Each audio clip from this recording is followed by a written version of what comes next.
मैं आपको एक बात बता देना चाहता हूँ कि जो भी भाई ब्रह्मचर्य का पालन करना चाहते हैं, उनके लिए यह बात निश्चित है कि वह ब्रह्मचर्य का पालन तो करेंगे, लेकिन उसके साथ वह बार-बार गिरेंगे। वह व्यक्ति कहेंगे कि मैं बार-बार ब्रह्मचर्य का पालन करता हूँ, लेकिन फिर भी मैं बार-बार गिर जाता हूँ, बार-बार मैं हस्तमैथुन कर लेता हूँ, बार-बार मैं गलत वीडियो देख लेता हूँ और मेरा ब्रह्मचर्य जो है, वह पूर्ण नहीं हो पा रहा है। तो फिर उसके उनके लिए मेरा उत्तर ये है कि तुम ब्रह्मचर्य का पालन करना चाहते हो, यह अच्छी बात है। लेकिन इस बात को भी अपने मन में बैठा लो कि ब्रह्मचर्य का पालन करने का मतलब ये नहीं है कि तुमने सारी बातों को जान लिया और तुम ब्रह्मचर्य का पालन कर रहे हो और उसके बाद तुम बीच में गिरोगे ही नहीं।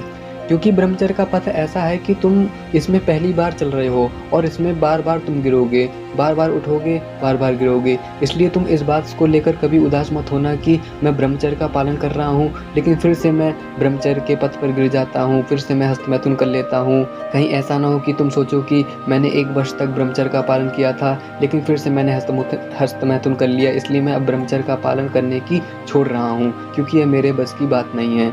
लेकिन मेरी बात यह समझो कि तुम यदि ब्रह्मचर्य का पालन कर रहे हो, तो फिर आने वाले समय में तुम सच में ब्रह्मचर्य का पालन कर पाओगे। बस आपके भीतर इंटेंस डिज़ायर होनी चाहिए और तुम बार-बार गिरोगे। इसमें कोई बुराई नहीं है कि तुम बार-बार गिर रहे हो। मैं खुद बार-बार गिरा हूँ, क्योंकि ब्रह्मचर्य की चीज़ ऐसी है कि उसमें हमको समझना पड़ता है, ज्ञान लाना पड़ता है, तरह-तरह की चीज़ों को देखना पड़ता है और आज का तो समय ऐसा हो गया है कि यहाँ पर ब्रह्मचर्य का पालन कठिन हो गया है। इसलिए आप उदास मत हो, यह मत सोचो कि मैं ब्रह्मचर्य का पालन कैसे कर पाऊँ, क्योंकि मैं बार-बार तो गिर रहा हूँ, बार-बार मैं हस्तमैथुन कर लेता हूँ, मेरे भीतर कमज़ोरी भी आ रही है।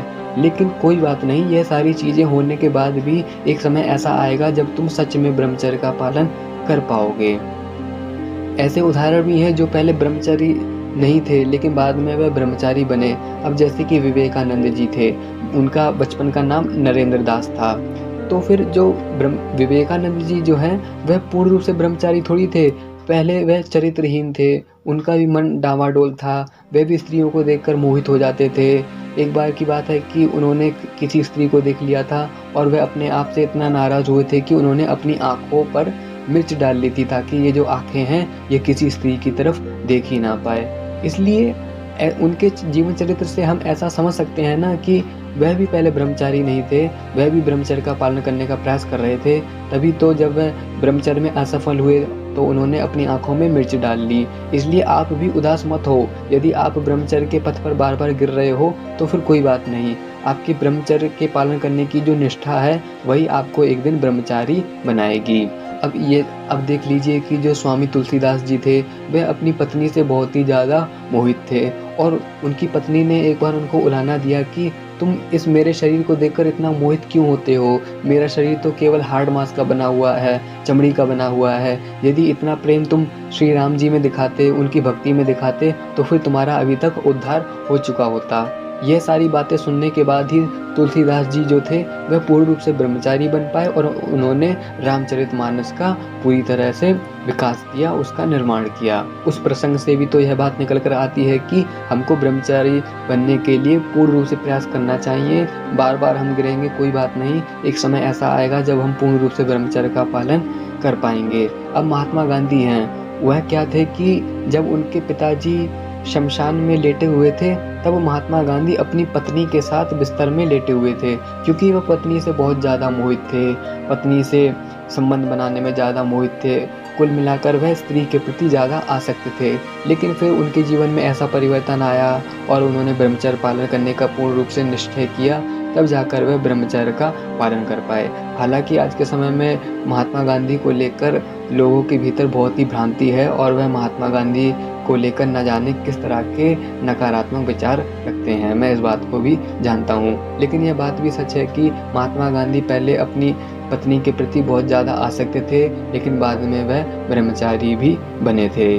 तो फिर इन सारी चीज़ों से तो यही बात निकल कर आती है कि हम बार-बार गिर रहे हैं, कोई बात नहीं। यदि हम सच में भगवान से प्रार्थना करेंगे कि मुझे ब्रह्मचर्य की शक्ति दो, मैं ब्रह्मचर्य का पालन करना चाहता हूँ, मैं ऊँचे-ऊँचे लक्ष्यों को प्राप्त करना चाहता हूँ, तो फिर तुम्हारी वास्तव में सहायता की जाएगी और तुम पूर्ण रूप से ब्रह्मचर्य का पालन भी कर पाओगे। इसीलिए मैं आपको कहना चाहता हूँ कि ब्रह्मचर्य के पथ पर आप बार-बार गिरोगे, लेकिन उदास मत हो। क्योंकि उदासी के बाद ही एक नया सवेरा होता है और ऐसा समय भी आएगा जब आप पूर्ण रूप से ब्रह्मचर्य का पालन कर पाओगे। बस कमियाँ ये हैं कि हम अपने ऊपर कंट्रोल नहीं कर पाते हैं और आज का वातावरण भी अच्छा नहीं है। जहाँ देखो वहाँ पर अश्लीलता फैली हुई है, इसलिए हमारे ब्रह्मचर्य नाश करने के जो कारण हैं वो बहुत ही ज़्यादा हैं और ब्रह्मचर्य के पालन की वजह जो है वो बहुत ही कम है।